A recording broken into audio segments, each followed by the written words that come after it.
Mysteries, abnormal occurrences, odd things that go bump in the night. All of these scenarios ignite curiosity, and the imagination can run wild with possibilities. When the wind blows like an unchecked menace, or the moonlight's twinkle appears to be out of sync, it is in those situations where we seek out answers to unasked questions. Today's story comes to us from historical journals and research papers surrounding ancient Egypt. And it is a story with great mystery and intrigue, and we would like to share it with you if you feel up to the task. In 1935, a team of archaeologists were excavating an ancient site known as Deir el-Bahari near the ancient capital of Luxor in Egypt. Researchers discovered a female mummy with an extraordinary facial expression, one that would haunt both the scientific community as well as the public for decades to come. This mummy was found inside a wooden coffin placed beneath the tomb of Senmut, the renowned architect who served under Queen Hatshepsut. Yet, the greatest source of controversy lay in the mummy's face. Her mouth was gaping wide open, her jaw seemingly frozen in a scream at the very last moment of life. From the moment it was announced, the mummy immediately drew the attention of numerous experts and became a hotly debated subject in the field of Egyptology. Many theories have been proposed to explain why the mummy's face expressed such an extreme, unsettling, and haunting expression.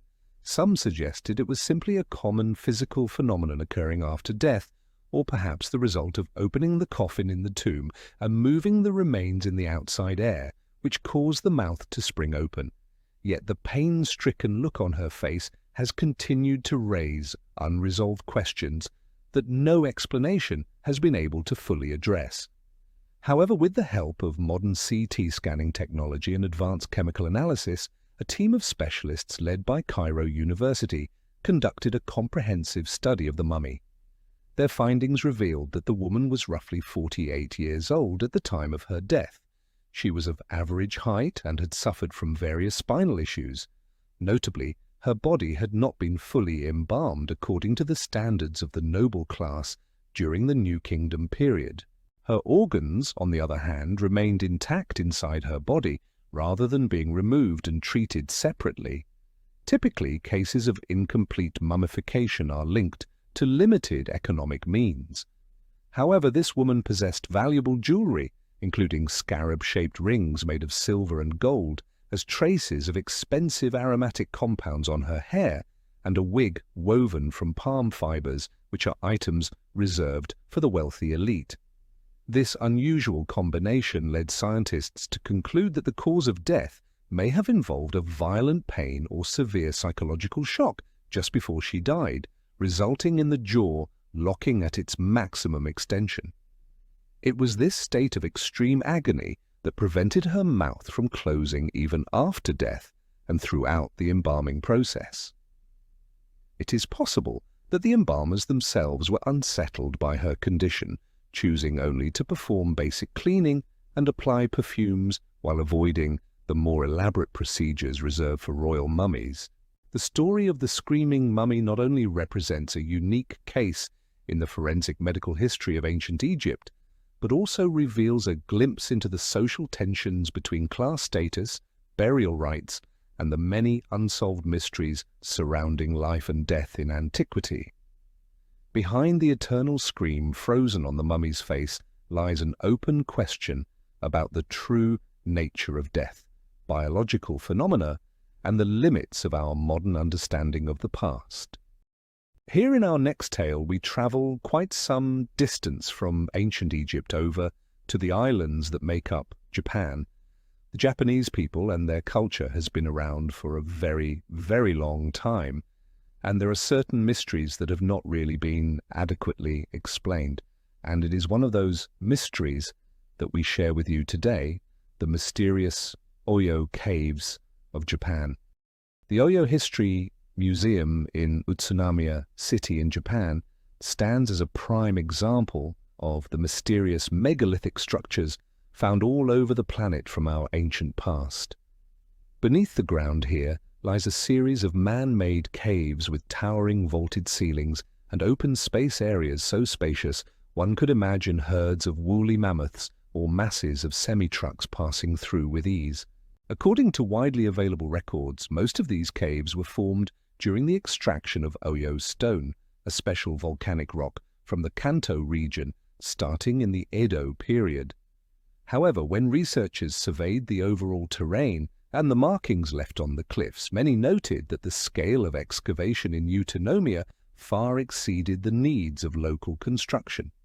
The cave system itself is logically organized with solid stone pillars, passageways, and ventilation, all suggesting careful planning in engineering and safety.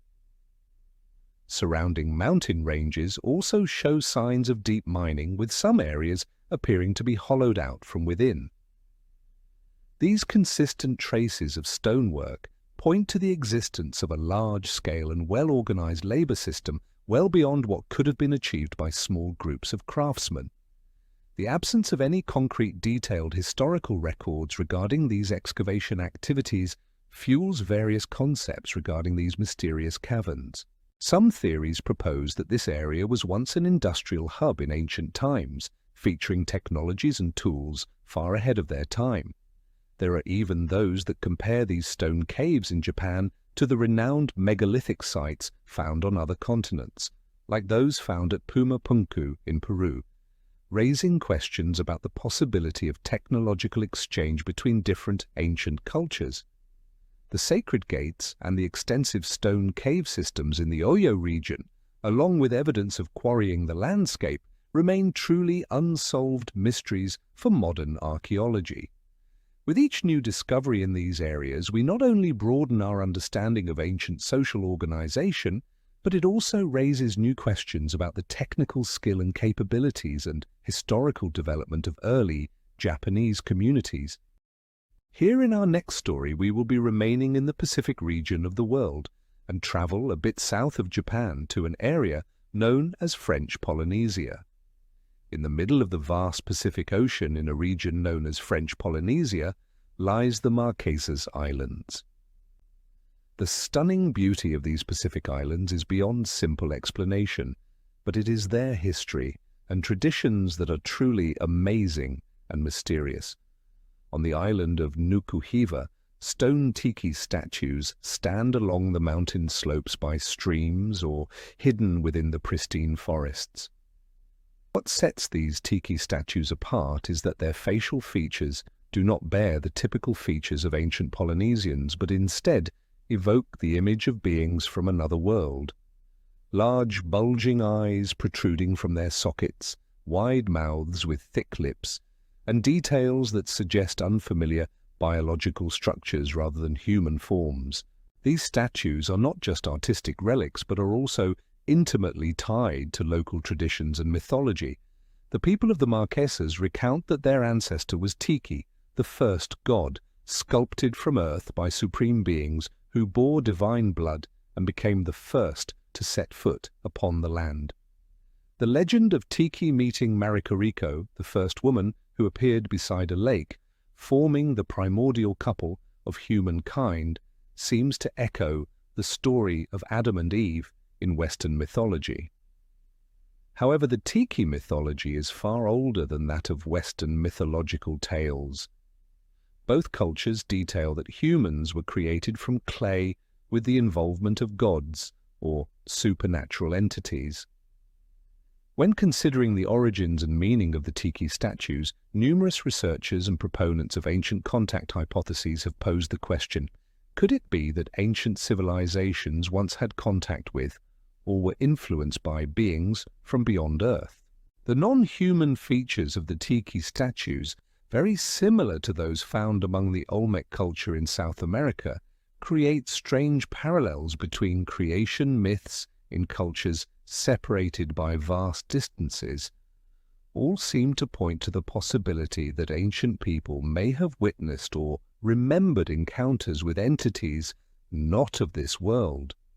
For some anthropologists, Tiki statues are not merely products of indigenous art, but could be petrified memories of contact with creatures from beyond the stars, It is because of that that amid the wild forests and the mountains of the Marquesas, each tiki statue stands as a profound question about history, science, and the human imagination, opening an endless debate about humanity's relationship with a vast universe that still lies unexplored and beyond the reach of traditional understanding. We hope that you have found these stories of interest and enjoyed hearing about them. We certainly enjoyed sharing them with you. Please be kind enough to give us a like and hit that notification bell so that you will be notified of any new content we create. Again, thank you all so very much for coming along with us on this journey, and I shall see you all in the next one.